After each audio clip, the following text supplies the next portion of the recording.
The hunting party returned without the Duke, but that wasn't what terrified everyone. It was the horse.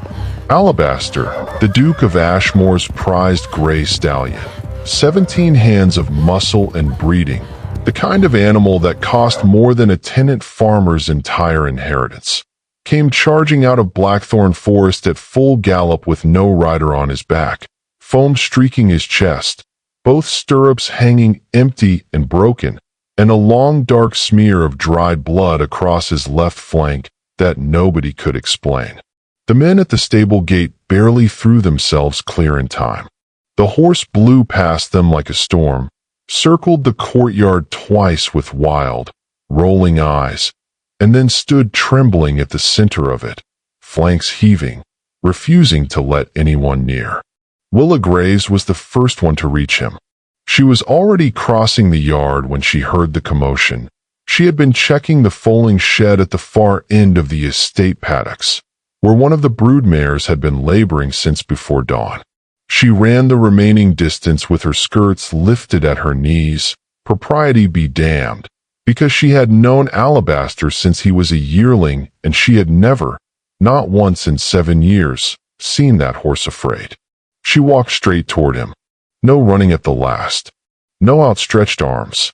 She simply moved in that slow, deliberate way her father had taught her, the way that told an animal, "I am not a threat. I am not a stranger. I am simply here." And when she was close enough, she pressed her palm flat to his neck. He shuddered, and then he stood still. "Get your master," she told the nearest groom, without turning her head.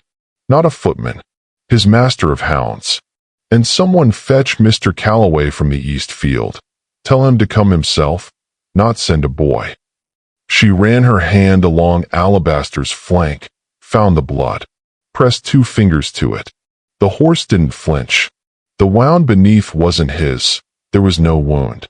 The blood had come from somewhere else. Her chest tightened into a hard knot beneath her ribs. The Duke had ridden out that morning with 6 men and a pack of hounds to hunt the West Wood. That was 4 hours ago. Now 5 of those men were riding back through the main gate. She could hear the hooves on the drive, and Alabaster was standing in the yard covered in a dead man's blood. She refused to count the implications. Not yet. The 5 men who rode back told the same story in 5 slightly different ways, which told Willa that whatever had happened, panic had stripped them of their ability to coordinate a lie. They had separated at the ridge above the river bend, standard practice on a wide hunt. The Duke had taken the eastern trail that ran along the forest's edge above the ravine. His hounds had gone with him. 20 minutes later, they heard a cry. By the time they reached the ravine, there was no sign of him. Alabaster was standing on the path, reins dragging. The hounds were circling something at the ravine's edge. No body, no hat, no coat, nothing but the horse and the blood and the indifferent silence of the trees. "You searched the ravine?" Willa said. "We looked. We could see the bottom from the lip. There was nothing there. The ravine has 3 bends before it reaches the river." "Could you see all 3 from the lip?" The man, Henderson, the master of hounds, a thick-necked Yorkshireman who had been hunting with the Duke's family for 2 decades, looked away. "No," he said. "No, we couldn't." "Then you don't know?" Willa said. "Send riders back immediately. Take ropes. Go down into the ravine, not just to the lip. Check every bend. Send someone to the river in case the current took anything downstream." Henderson looked at her with an expression that was not quite insulted and not quite ashamed. Willa Graves was the gamekeeper's daughter. Her father had managed Ashmore Park's 6,000 acres for 31 years and had died 2 autumns ago, leaving her to manage things. Informally, nobody had given her a title, nobody had given her a salary commensurate with the work, but the estate ran on her knowledge of its land the way a clock ran on its hidden gears. The Duke knew this. The rest of them tolerated it. "Yes, Miss Graves," Henderson said, after a moment. He sent riders. They found nothing. The estate filled up with people within 24 hours. First came the local magistrate, a colorless man named Porton, who asked questions and wrote the answers in a small notebook with the dedicated expressionlessness of someone who had long since stopped being surprised by what people did to one another. Then came the Duke's cousin from London, Archibald Ashmore, a man of 40 with the kind of face that had once been handsome and had since gone to seed, wearing an expression of grief that sat over something else entirely, something Willa could not name, but recognized on instinct the way you recognize the smell of rain before it came. Then came the Duke's solicitor. And then, 3 days after the horse returned alone, came Lady Sylvia Harwick. She arrived in a black carriage with silver fittings and descended from it wearing mourning gray, though no one had pronounced the Duke dead. She was the woman to whom the Duke had been informally, very informally, Willa had always understood, attached for the past 2 seasons. A widow, early 30s, beautiful in a precise and architectural way. She moved through the entrance hall of Ashmore Park as though she were already deciding where to hang different paintings. Willa watched her from the upper gallery and felt something that was not jealousy. She would not permit herself that particular luxury, but was something adjacent to it, and older, and more complicated. She had loved the Duke of Ashmore since she was 19 years old. She had never told him. She had never intended to tell him. She had her reasons. His name was Edward Ravenscroft, 5th Duke of Ashmore. He was 34 years old, broad across the shoulders, with dark hair going silver at the temples earlier than his age warranted, and a quality of stillness about him that most people mistook for coldness. He was not cold. Willa had spent 7 years learning the difference between a man who felt nothing and a man who felt everything, and had simply stopped believing that showing it would do him any good. He had been kind to her in ways that required no audience. That was how she had known. After her father's death, when the estate had fallen into the complicated legal question of what to do with a gamekeeper's daughter who knew more about the land than anyone alive but held no formal position, Edward had solved the problem quietly and without ceremony.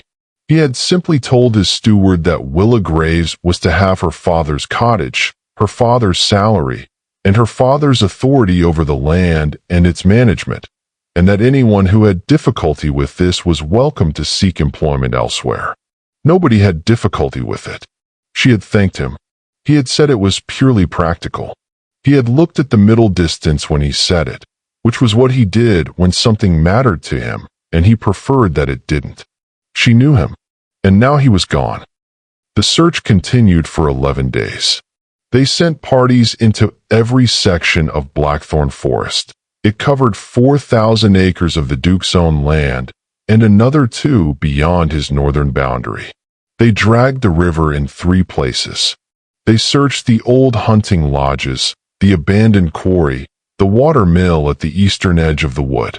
They followed the hounds back to where they had circled at the ravine's edge, and found only a scuffed place in the soft earth that might have been the mark of a falling man and might have been anything. On the 7th day, it rained for 48 hours without stopping. Whatever tracks had existed were gone. Willa spent those 11 days not waiting. She had no patience for waiting, but moving.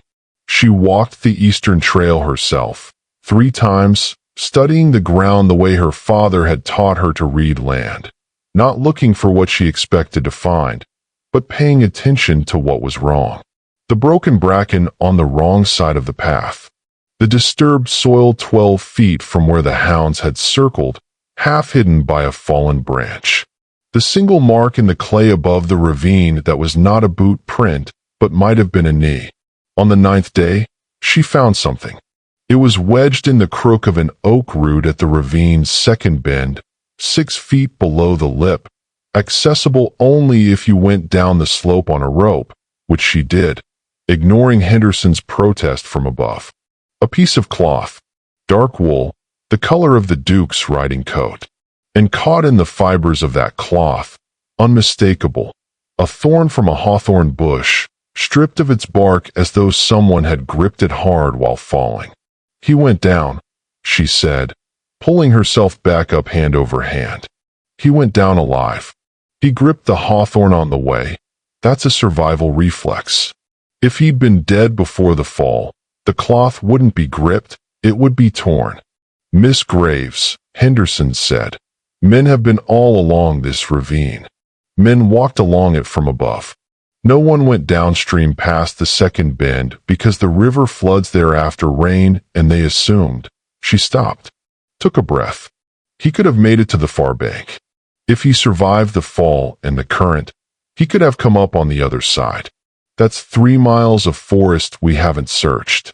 Henderson looked at the cloth in her hand and said nothing for a long moment. Then, "That's Northwick land, past the boundary." "I'm aware," she said. "Does that matter more or less than finding him?" The search crossed the boundary. They found nothing. But Willa was not finished. On the 11th day, the Duke's solicitor called the household together. On the 11th day, the Duke's solicitor called the household together. He spoke with the careful neutrality of a man delivering very bad news to very interested parties. The Duke had no direct heir. His father's will had established a secondary entail that passed the title and the entailed estate to Archibald Ashmore in the event that the Duke died without legitimate issue. The unentailed properties, 3 farms, a small colliery, and the Northwick fishing rights, would pass differently to a trust, the details of which he was not at liberty to discuss in full at this time. Archibald, seated in the chair nearest the fire, looked at nothing with the expression of a man carefully not looking at something. Lady Sylvia, across the room, looked at the solicitor with the calm attention of someone who has already done their arithmetic. Willa stood at the back of the room near the door and felt the air change. Felt the thing that had been hovering over the house since Alabaster came back bloody and riderless settle into its final shape.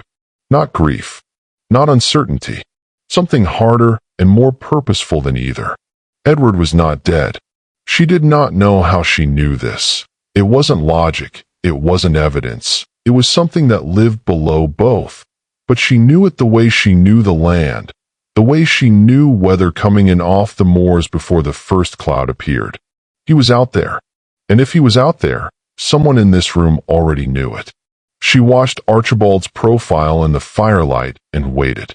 The formal search was abandoned at the end of the second week. Magistrate Porton came in from the cold, handed his notebook to a clerk, and wrote his report in terms that carefully avoided the word dead, while making the conclusion unavoidable. The Duke of Ashmore had suffered an accident of unknown nature while hunting in Blackthorn Forest. His body had not been recovered. The investigation was ongoing in a technical sense that carried no practical weight.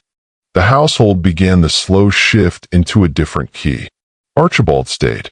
His wife, a thin woman named Cecilia, who spent most of her time near windows as though hoping to find a better view, arrived from London with 2 trunks of her own and began making small, tentative changes to the domestic arrangements.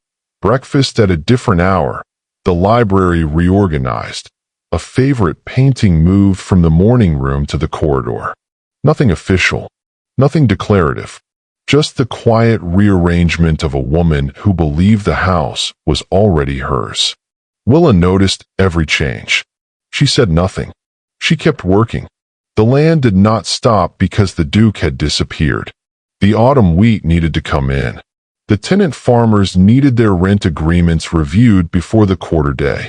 The river bank in the south field had eroded badly after the rain and needed to be shored up before the winter floods.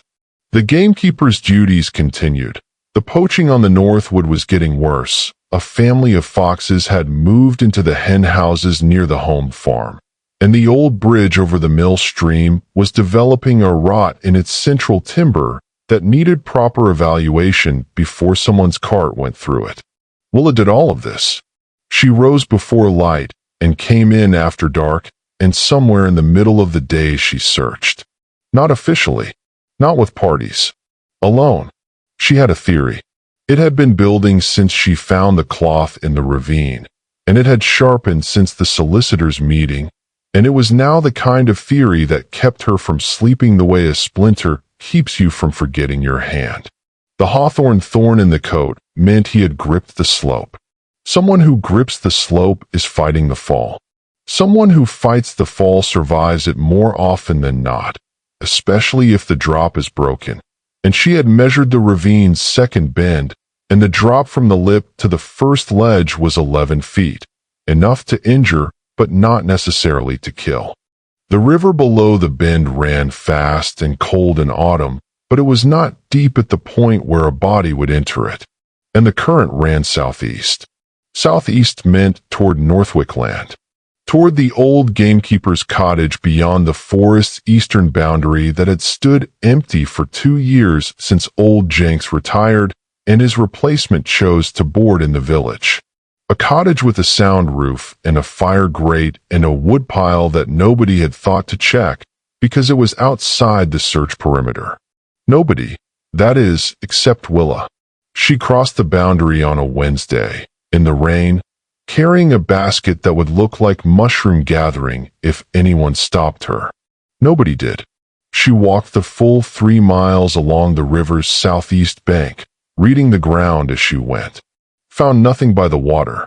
Found nothing in the first half-mile of the wood beyond. And then, 200 yards from the empty cottage, she found the fire. Not in the cottage. In a clearing to its south, a small, carefully built fire in a stone ring, the kind that a man who knew the land would build, low to the ground, smokeless wood, positioned in a natural hollow where the tree-lean would break the smoke before it rose. A recent fire. Yesterday's ash, maybe the day before. And around the ring, in the soft ground, the unmistakable indentation of a man who had sat here for some time. She knelt and studied the prints. Large, widespread, as though the man had been bracing himself. Uneven on the left side, favoring the right. An injury on the left, then. Her heart was doing something that was not quite beating and not quite stopping. She stood, looked at the cottage. The door was closed. The woodpile had been disturbed, logs rearranged. She knocked. Nothing.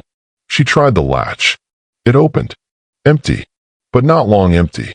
The grate had ash in it, 3 days old at most. A blanket on the floor that wasn't from the cottage's sparse inventory. And on the table, something that made her breath go still. A rabbit, skinned and cleaned, left in the center of the table. Fresh. This morning's. He had been here this morning, and he had left before she arrived. She sat in the clearing for 2 hours, waiting. He didn't come back. She went home and lay awake all night, turning the question over like a stone, examining what was under it. He had survived the fall. He was alive. He was living rough in Blackthorn Forest, close enough to the estate to take game from its southern wood, and he was hiding. Not lost. Not injured to the point of helplessness. Hiding. She forced herself to accept the possibility that there was a reason for this she didn't understand yet. A reason that might have nothing to do with her. A reason that might be the same reason Archibald was sitting by the fire at Ashmore Park wearing Edward's decisions like a coat he'd borrowed and never intended to return. She went back to the cottage the next morning, and the next, and on the 4th morning, just after dawn, she pushed open the door and found the Duke of Ashmore sitting on the floor with his back against the wall, his right leg bound in a makeshift splint fashioned from 2 straight branches and a strip of cloth, a knife in his right hand, and the expression of a man who has been caught exactly where he chose to be caught. He looked like the forest had been living in him rather than the other way around. His coat was gone. His shirt was torn at the shoulder and stained in ways she didn't want to think about.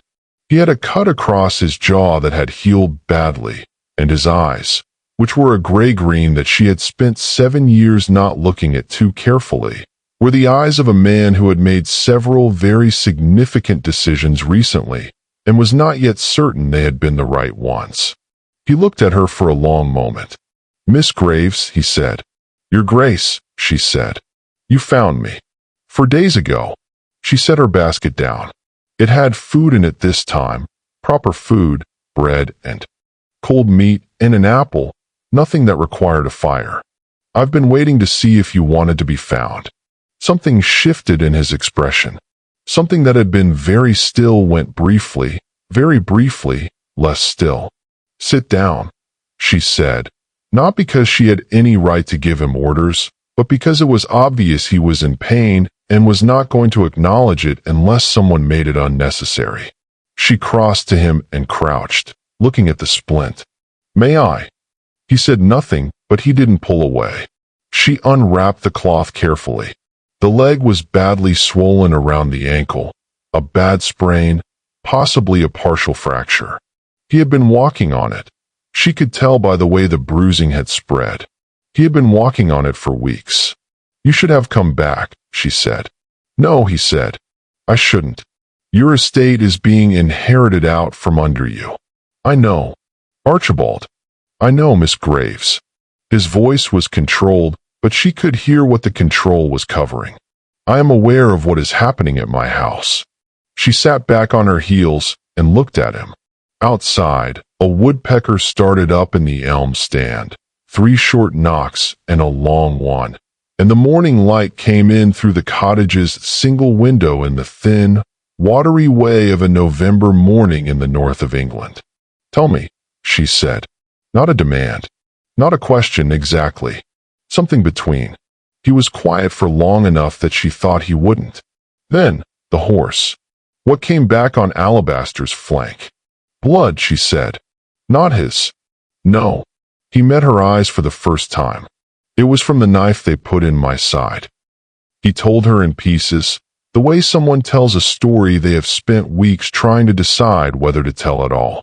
He had been riding the Eastern Trail, alone, standard for the last leg of a hunt, when the hounds are ranging and a man can think. He had passed the ridge above the ravine when Alabaster shied suddenly, badly, and before Edward could gather him. Something had struck him from the left side. He had felt it rather than understood it at first. A blow, a tremendous jarring impact, and then the burn of it. He had registered that he was falling, and he had thrown himself clear of the horse. Instinct, 700 pounds of panicked animal, was more immediately dangerous than the ravine, and gone down the slope. He had caught the hawthorn. Let go. Gone into the river. The cold had probably saved him. The shock of it, the galvanic clarity. He had come up against a submerged log, held on, and let the current take him around the bend, and then fought his way to the far bank. He had lain on the far bank for what felt like an hour, and might have been 3 minutes, and understood several things in rapid succession. First, someone had stabbed him. Second, that someone had been waiting on the Eastern Trail, had known he would be there, had known he would be alone. Third, if he went back to Ashmore Park, whoever had arranged to kill him would simply arrange it again, with more forethought next time. Fourth, if he was dead, the world was much safer for that someone than if he were merely missing. "So you let everyone believe you were dead," Willa said. "I bought time," he said, "to understand what I was returning to." "And do you understand it?" The silence stretched. Outside, the woodpecker stopped. The November wind moved through the elms, and the cottage settled in the cold, and Edward Ravenscroft, Duke of Ashmore, looked at Willa Graves with an expression that was not one thing, but was very clearly the expression of a man who has arrived at the edge of something and can see how far it goes. "Not entirely," he said, "but enough." She came back the next morning with proper bandaging and a walking stick she had taken from the back of the stable's tack room, where it had hung for 15 years without being missed. She rebound the ankle correctly. She brought more food. She told him, methodically, everything that had happened since his disappearance. The search, the solicitor's meeting, Archibald's arrival, Cecilia's small redecoration, Lady Sylvia's precise and architectural grief. He listened without interrupting. This was something she had always valued about him. He was a man who listened as though the information mattered, not as though he were waiting for his turn to speak. "Lady Sylvia," he said, when she finished. "She's been here since the second week." "She had nothing to do with this," he said, flatly, not defending her, simply placing a boundary around that particular suspicion. "You're certain?" "Sylvia is," he paused. "Sylvia is someone I regarded with esteem. But she is not someone I trusted with knowledge of my movements. No one was. And Archibald? You trust him with nothing, I assume." "Archibald has wanted this estate since we were children," Edwards said. "He was never subtle about it. Our grandfather preferred me for reasons I never entirely understood, given that Archibald is older and was firstborn before a second marriage made my father the legitimate heir. Archibald has spent 30 years certain that what he has is less than what he deserves." A pause. "That said, wanting something and arranging murder are a considerable distance apart." "Are they?" Willa said. He looked at her. "I'm not accusing him," she said. "I'm saying the distance shrinks when the thing is close enough to touch." He didn't answer, but she saw him think about it.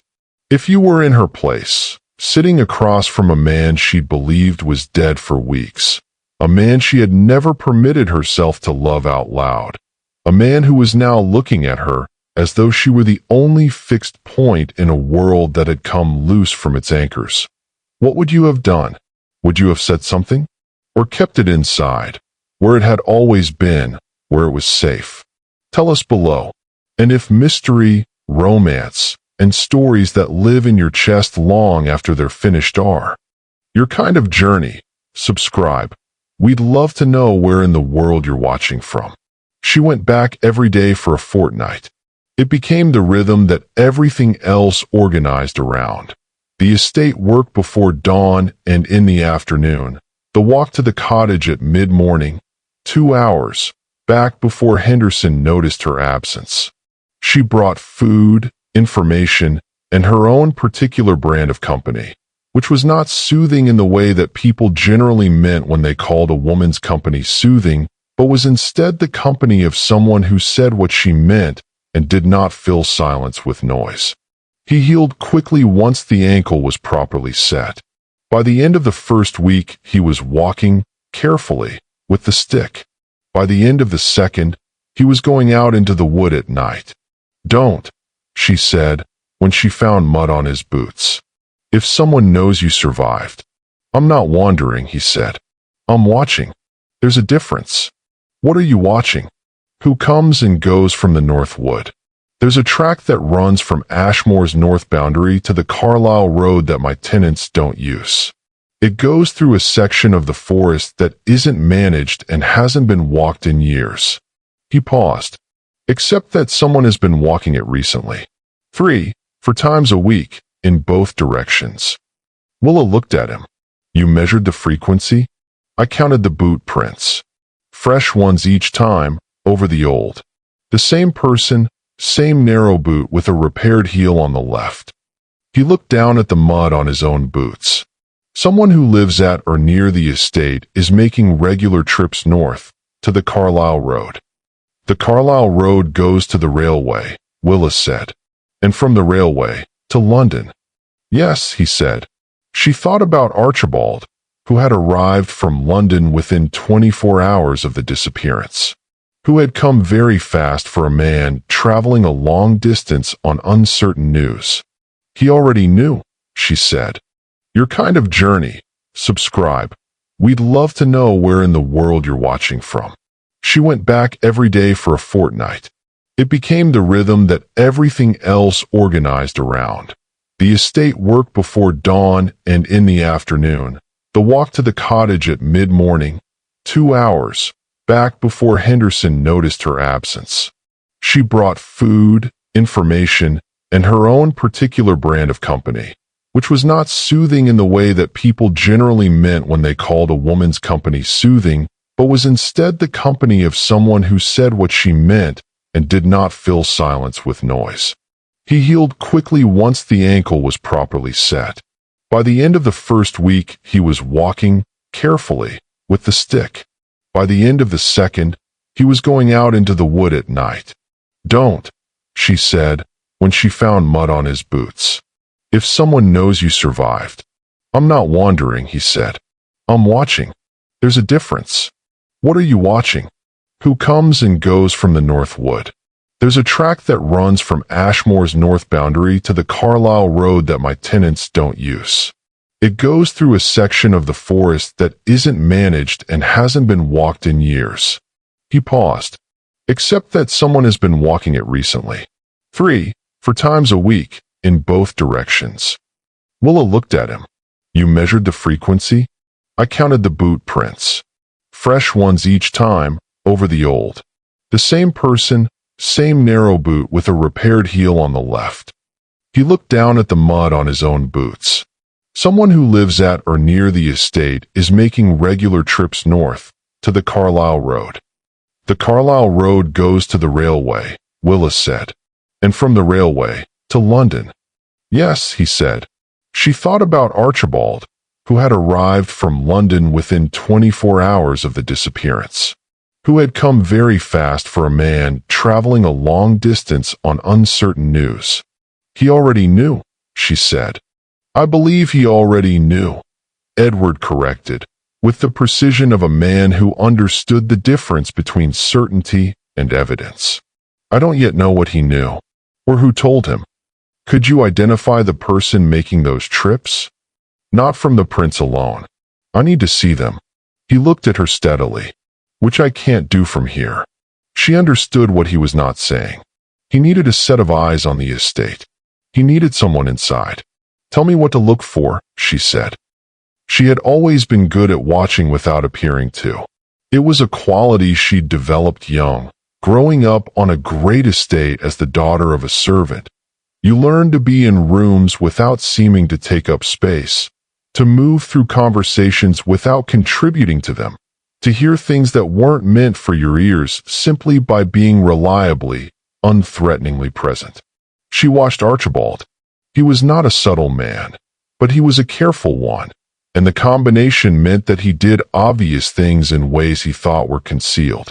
He went to the library at 11 o'clock each morning, unusual for a man who had shown no interest in books, and stayed for exactly 40 minutes. He did this without fail, even on the day a section of fence went down in the south field, and there was considerable commotion about a bull getting into the wrong pasture. On the fourth day, Willa went to the library at 10:30 and did something she rarely did. She read, or appeared to read. She selected a volume of agricultural surveys from the 1850s, settled in the chair nearest the east wall, and became part of the furniture. Archibald came in at 11, went directly to the desk, opened the central drawer, took out a piece of paper, not a paper he had brought with him, one that had been left there. He read it quickly, his expression unchanged, then folded it and put it in his breast pocket, replaced it with another piece of paper which he had brought, left the drawer as he found it. He was out of the room in under 4 minutes. Willa waited 10 minutes before approaching the desk. The drawer held nothing now, but the inner corner of the drawer's false bottom.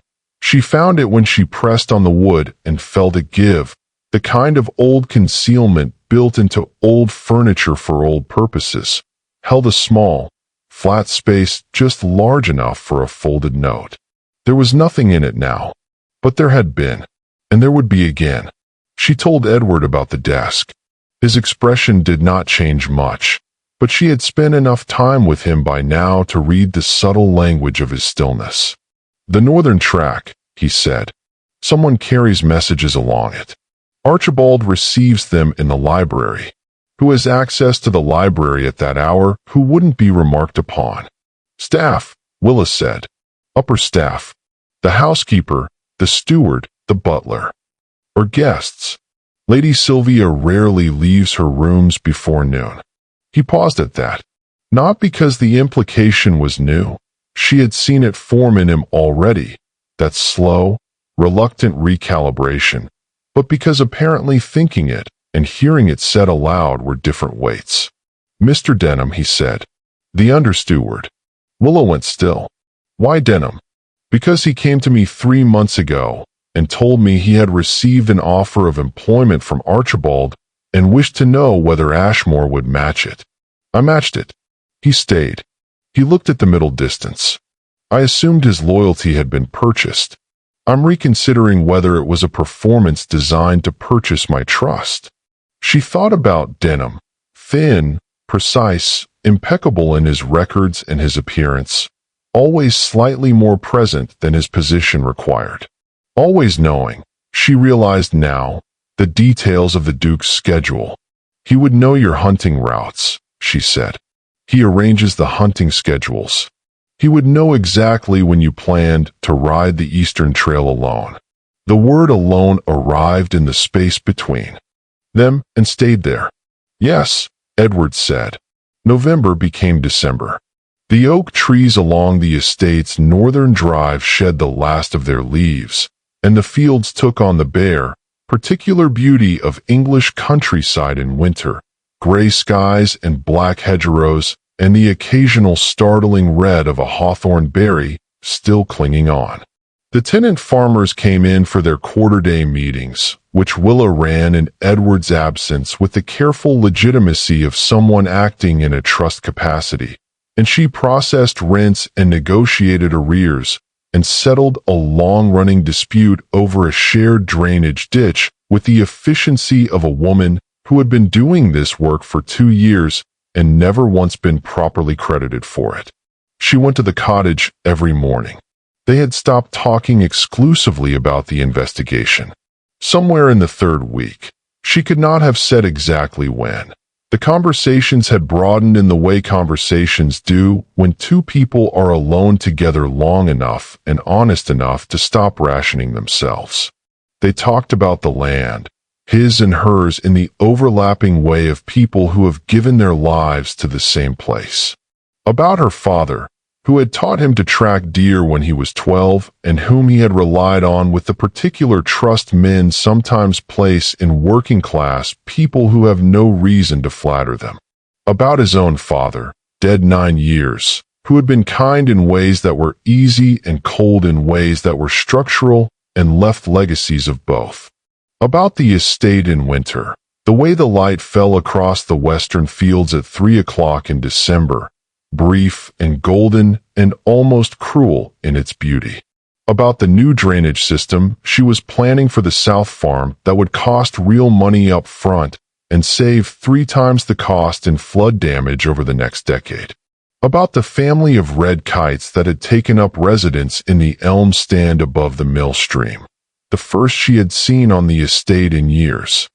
She brought him a hat because the cottage had a drafty east wall, and he was not saying anything about being cold, but she could see it in the set of his shoulders in the mornings. He accepted it without comment. She found it easier to do things than to name them. He had been healing. The ankle was fully weight-bearing by the end of the 3rd week. The cut on his jaw had resolved into a thin white scar that she had stopped noticing. He moved differently than he had moved when she first found him. Less like a man braced for another blow, more like a man who had made his peace with having survived and was now deciding what to do with it.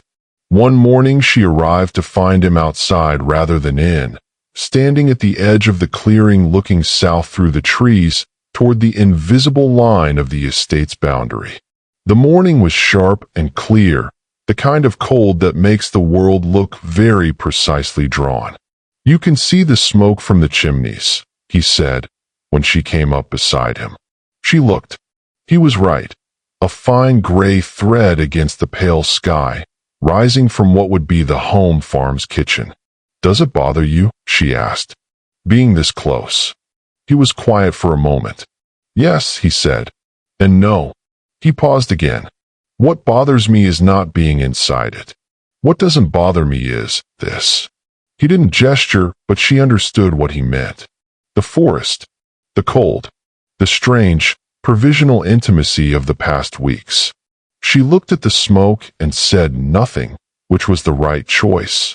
And he didn't press, which was why conversations with him had always been different from conversations with other people. Willa, he said. She had noticed that the formal address had dropped somewhere in the second week. She had not remarked on it. Yes, she said. When this is over, he stopped. Started again differently. I want you to know that I am aware of what you have done, what you risk, coming here every day. If Archibald understood what you know. He doesn't, she said. No. But if he did. He turned to look at her, and she made herself meet it. I want you to know that I understand what it costs. Not in the way of a duke valuing the service of a useful person. In the way of, he seemed to reach for something and find it slightly beyond language. In the way of a man who has had a very long time to think, out here, about what and who matters to him. The morning held very still around them. The smoke rose from the chimney and the red kites wheeled above the elms, and Willa Graves stood in the cold December air and felt something that had been held at arm's length for 7 years move one step closer. We should go back inside, she said. The ground is frozen and your ankle. My ankle is fine, he said. Your ankle is better, she said. Better is not fine. Come inside. He came inside. They drank cold water from the cottage's well, and she told him about the red kites, and he listened in a way that made her feel that the red kites were the most interesting thing that had happened in years, which in some small way they actually were. 2 days before the winter solstice, she found the second message. She had been visiting the library every morning since discovering the desk.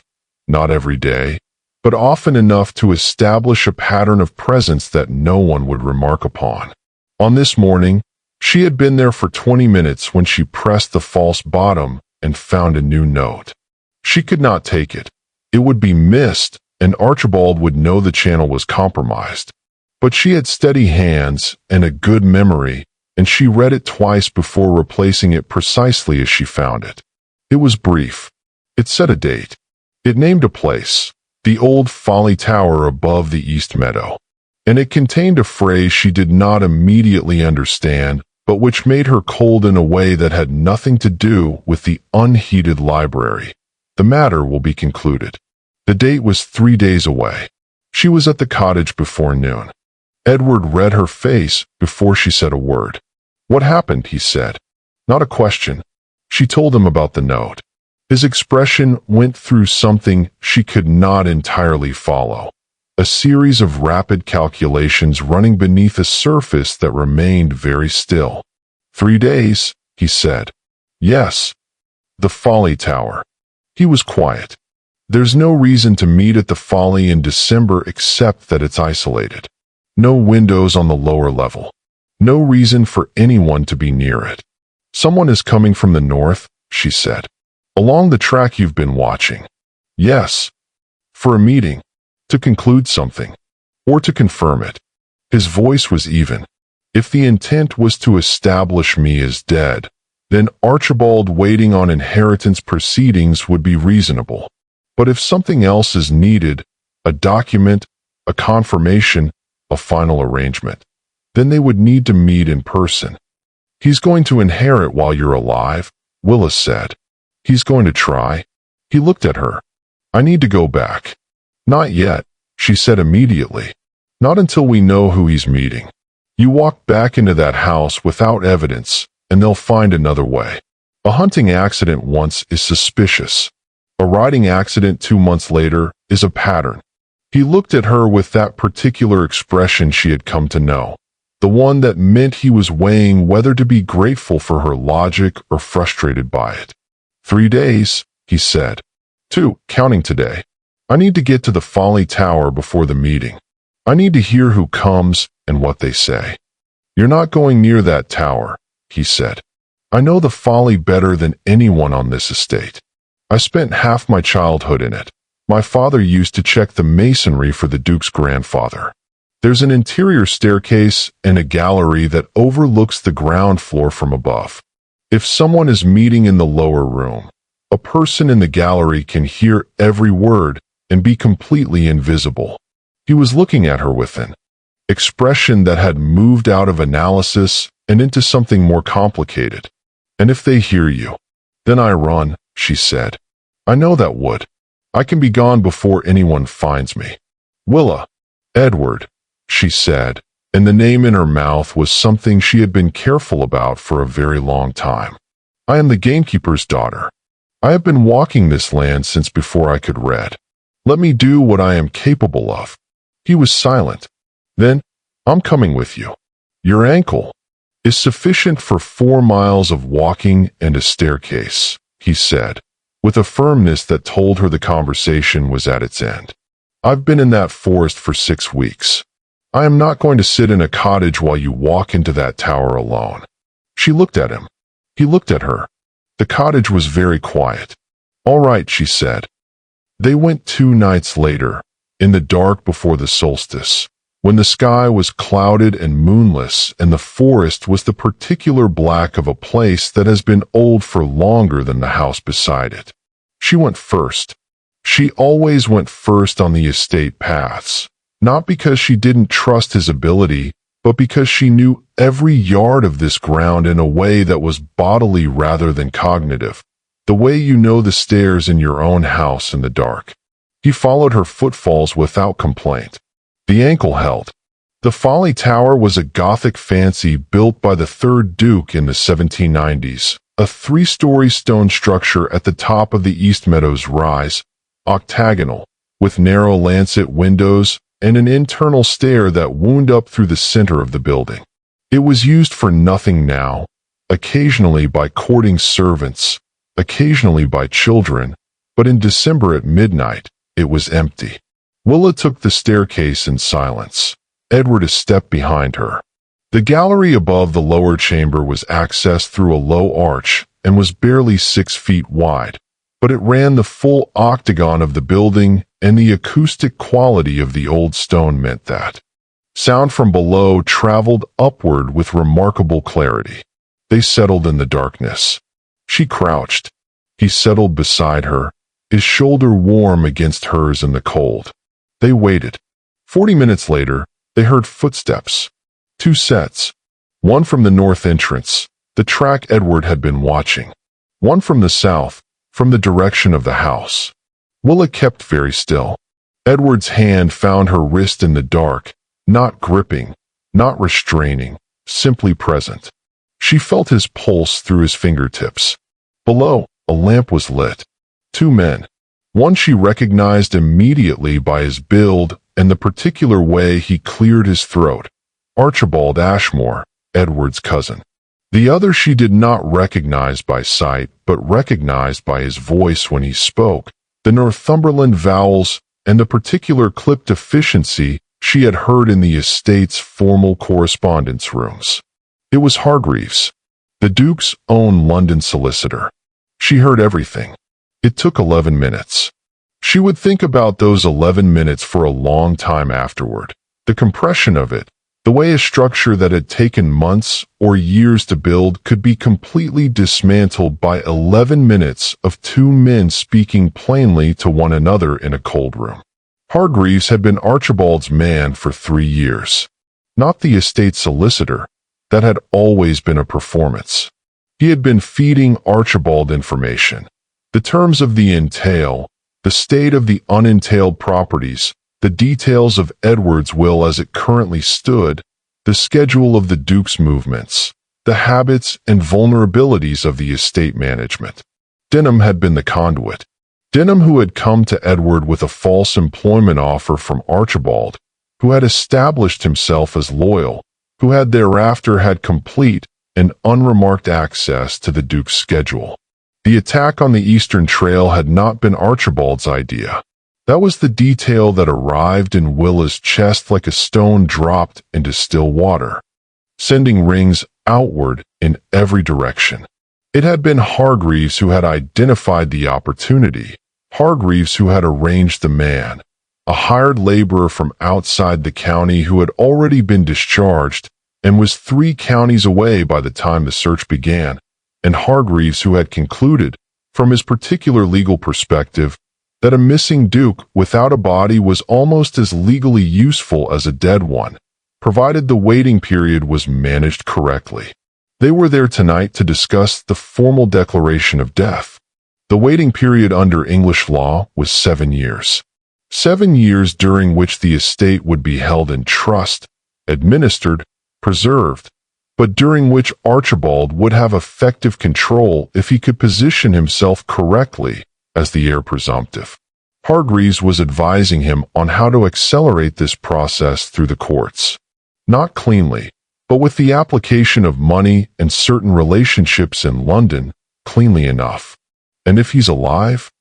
Archibald said at one point. He's been gone 6 weeks, Hargreaves said. In November. In that forest. The inquest. I'm asking if. A pause. If he were alive, Hargreaves said carefully, he would have come back by now. A man who survived a fall into that ravine and 6 weeks in a winter forest would be incapacitated. He couldn't have remained hidden. He would have been found.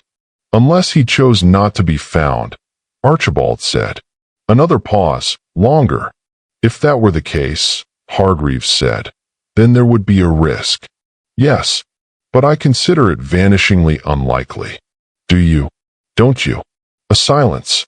Then Archibald said, I want the matter concluded before Christmas. I'll file the preliminary petition next week. They left separately, north and south, the way they had come. The gallery was very quiet. Willa became aware that she was gripping the gallery's stone railing with both hands, and that her knuckles were aching. She released it carefully. Beside her, Edward had not moved. Your solicitor, she said, eventually. Yes. I'm sorry. He was quiet for a moment. Hargreaves has been my family solicitor for 12 years. He knew my father. Another moment. I should not be surprised. I don't know why I am. She didn't say anything. There was nothing useful to say. Denham, he said. Not Archibald with the knife. Someone Denham arranged. Yes. A hired man. Which means there's no clean evidence that ties it to either of them directly. He paused. They planned it carefully. They planned most of it carefully, Willa said. They didn't plan for you surviving the river. He almost, not quite, but almost smiled. No, they didn't plan for that. They sat in the dark of the Folly Gallery for a little while longer. She was aware of his shoulder against hers and the stone cold under her hands and the strange, telescoped quality of the moment. How after 6 weeks of cottage mornings and forest walks and the slow, patient accumulation of 2 people learning each other in a place outside the ordinary rules, they had arrived here, in the dark, with the thing fully named at last. I need to go back now, he said. Yes, she said. Tonight. Yes, tonight. He stood, extended a hand to help her up, which she almost refused on principle, and then accepted because the gallery floor was uneven and her knees had gone stiff, and sometimes the practical choice and the sentimental one arrived at the same answer. He held her hand for a moment after she was standing. In the dark, in the cold. Then he said, Come with me. They came down from the east meadow as the sky began to lighten. She had not let go of his hand. He had not let go of hers. They walked across the frost-hard ground of the home meadow with the lights of Ashmore Park coming up ahead of them through the pre-dawn dark, and Willa thought, This is the last morning of the world as it has been, and she was not afraid.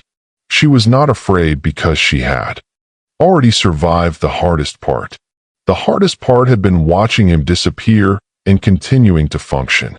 The hardest part had been finding him and pretending, even to herself, that she was there for purely practical reasons.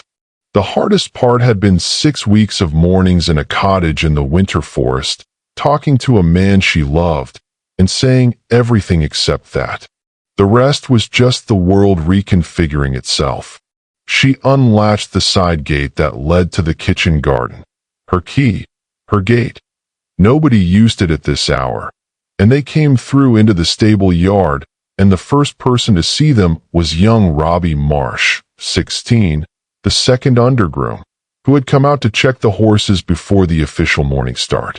Robbie Marsh looked at them, looked specifically at the Duke of Ashmore, who was wearing a gamekeeper's borrowed coat and 7 weeks of beard and was holding the gamekeeper's daughter's hand, which was not in any standard way what a groom expected to see at 5 o'clock on a December morning. "Your Grace," Robbie said, in a very small voice. "Marsh," said the Duke, "would you please wake Henderson immediately and ask him to meet me in the estate office? Then wake the housekeeper. Tell no one else, no one, until I have spoken with Henderson." "Yes, Your Grace," said Robbie, in a voice that had gotten even smaller. He ran. They watched him go. "Henderson will be loyal," Willa said. "He's been with the estate for 20 years. "I know. And Mrs. Harrow. I know. You'll need witnesses for what you're about to do. Henderson can send for the magistrate quietly, through the back road, before anyone in the house is awake enough to know. Denham will be the weak point. He'll cooperate if he's given the alternative clearly. Hargreaves is the legal risk. He'll have protections, resources, connections in London, but Archibald doesn't know that yet. And Archibald, I think, is more frightened than he lets on." He stopped walking and looked at her. "Willa," he said. "Yes, I am going to handle this. I am aware of what needs to be done. But I want—" He stopped again. Started again. "I have spent 6 weeks out there telling myself a story about what this was. About what you were doing for me. About reasons and utility and the sensible explanation for why a woman with your capability and your knowledge of the estate and your—" He was looking at the gate instead of at her now, which she recognized. "I want to stop telling that story." She was very quiet. The morning was coming up pale and cold over the eastern meadow, and she could smell the frost on the kitchen garden earth, and somewhere behind them a horse was moving in its stall with the familiar, rhythmic comfort of that sound. "What would you tell instead?" she said. He looked at her then, fully, directly, the way she had never quite let herself look back. "I would tell the truth," he said, "which is that I am alive in considerable part because of you, and that the 6 weeks in that forest are the most honest I have spent in 34 years, and that the morning I came back will be, for the rest of my life, this morning, and it is this morning because you are standing here in it." The words were not elaborate. He was not an elaborate man. She had always loved that about him, the way he went directly to the thing, when he chose to go at all. "I have been in love with you since I was 19 years old," she said. "I kept it to myself because I thought it was the only sensible thing to do. I am no longer certain sensible is the standard I want to apply." The morning held absolutely still. Then Edward Ravenscroft, Duke of Ashmore, who had survived a stabbing and a fall and a frozen river and 6 weeks in the winter forest and 34 years of learning to keep things contained, took 2 steps forward and placed both hands against the sides of her face, and she looked up at him, and the thing that had been held at arm's length for 7 years and at close range for 7 weeks arrived finally, completely, without reservation. They had 20 minutes before the house woke up. She gave them 15. Then she said, "Henderson," and he said, "Yes," and they went in. What followed was not dramatic in the way of theatrical confrontations. It was precise, methodical, and conducted in the early morning with the quiet efficiency of people who have spent their lives making complicated things work.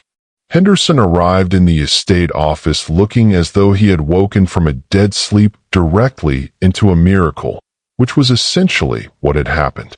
He looked at the Duke. He looked again, and then he said, with a simplicity that said everything about the man, "Thank God, Your Grace." Magistrate Porton was sent for, arriving at 7:30 with his notebook and his dedicated neutrality, which sharpened considerably when he understood the situation. Denham was the next piece. Henderson went to his rooms himself. Edward had gauged this right. Denham was not a man of nerve. He was a man of calculation, and when the calculation was laid out for him in precise terms, full cooperation, leniency, and a chance to leave England quietly versus the alternative, which would be a criminal trial, and the particular consequences that came with conspiracy to murder a peer of the realm. Denham cooperated. Completely. He wrote his statement in 2 hours and did not once look up from the page. The statement named Hargreaves, named the hired man, who could now be found, named Archibald's role, which had been that of knowing recipient rather than active organizer, but was, Porton observed in his careful way, sufficient to constitute criminal conspiracy regardless. Archibald was confronted before breakfast. Edward did this himself, in the estate office, with Porton present. It was not a conversation Willa was part of.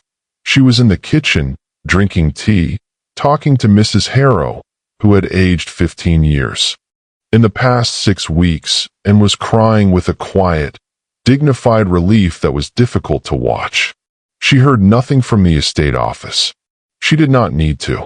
At 9 o'clock, Archibald Ashmore left Ashmore Park in his own carriage, escorted by 2 of Henderson's men and Magistrate Porton, en route to the county town and the formal machinery of English law. Willa watched from the kitchen garden gate. At 9:30, Lady Sylvia Harwick came downstairs in traveling clothes, summoned her maid, and was ready to leave by 10 o'clock. She came through the entrance hall and saw Edward in the doorway of the library and stopped. They looked at one another. Something passed between them, something with the compressed quality of a relationship that had been defined mostly by what it never became. "I am glad you are alive," Lady Sylvia said. She was precise and architectural and meant it precisely. "Thank you," he said.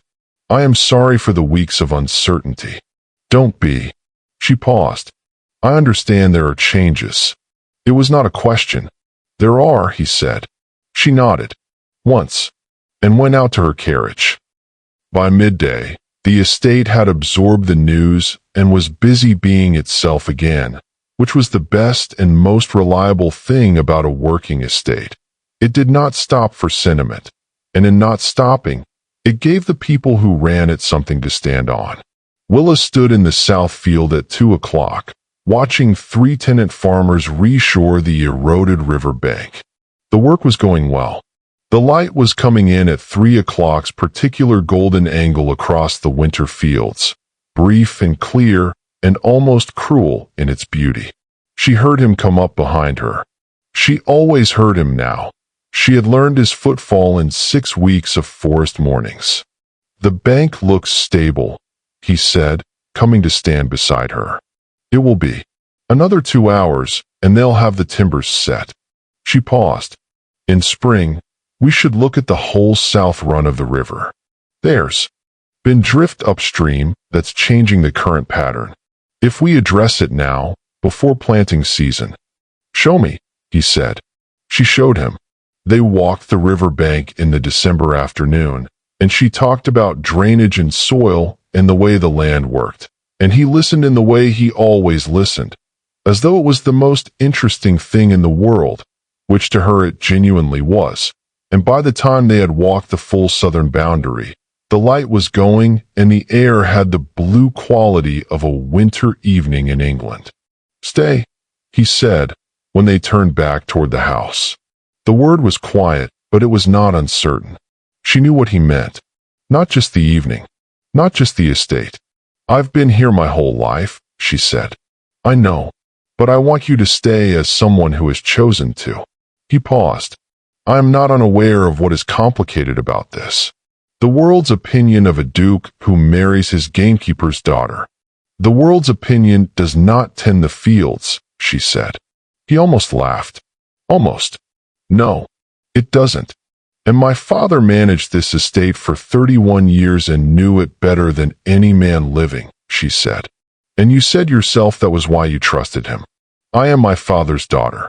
"You are more than your father's daughter," he said quietly. You are the reason I came back." She looked at him. The evening light was doing something specific to his face. The scar along his jaw catching the last of it, the gray-green eyes looking at her without any of the things people usually put over their eyes when they look at someone. She had waited 7 years for something she told herself she did not want. She was finished with that particular story. "Yes," she said. "I'll stay."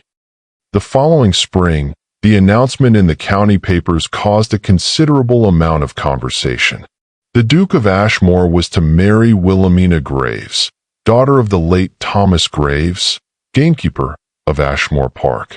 The wedding would be held at the local parish church, which all the tenant farmers and estate staff attended along with the county's aristocracy, and there was afterwards a gathering in the home meadow that lasted until well after dark. Henderson made a speech. It was not a good speech in the formal sense. He was a man of actions and not sentences, but it was a true one, and people remembered it for years. Archibald's trial, conducted in London, resulted in a sentence of transportation. Hargreaves was disbarred and faced criminal charges. The hired man was found in Cumberland and confirmed what Denham's statement had claimed. Denham himself took a ship to Canada in March and was not spoken of. The drainage work on the South River was completed in April and has not flooded since. The red kites nested again in the elm stand above the mill stream and raised 3 fledglings. On the evening of their first wedding anniversary, Edward and Willa walked the Eastern Trail, the path above the ravine, the path where it had happened. She had not been back since the search. He had not been back at all. They stood at the ravine's lip in the late summer evening, looking down at the second bend where the hawthorn grew. "You found the cloth," he said. "Yes." "You knew from the cloth." "I knew from the cloth that you had gripped the slope. A man who grips the slope is fighting to live." She looked at the ravine for a long moment. "I knew you would fight to live." He looked at her. "How?" She was quiet. The hawthorn at the ravine's edge was in full late summer berry now, the branches bent with fruit, the red clusters so dense they seemed to be the source of their own light. "Because you were alive to be worth fighting for," she said. "And I thought that was sufficient reason." He took her hand. They stood at the ravine's lip in the long August evening, with the forest all around them and the estate spread out behind them, and the whole particular richness of the living world going on in every direction, and there was nothing else to say, not because the words were insufficient, but because some things are so completely true that saying them aloud would only make them smaller. He pressed his lips to her temple. She closed her eyes. The hawthorn berries caught the last of the light, and the Duke of Ashmore, who had fallen into the ravine and come back a different man, a better one, his wife would always say, held her hand at the edge of it, and they went home through the forest in the dark the way they knew it, without a lamp, without hesitation, together.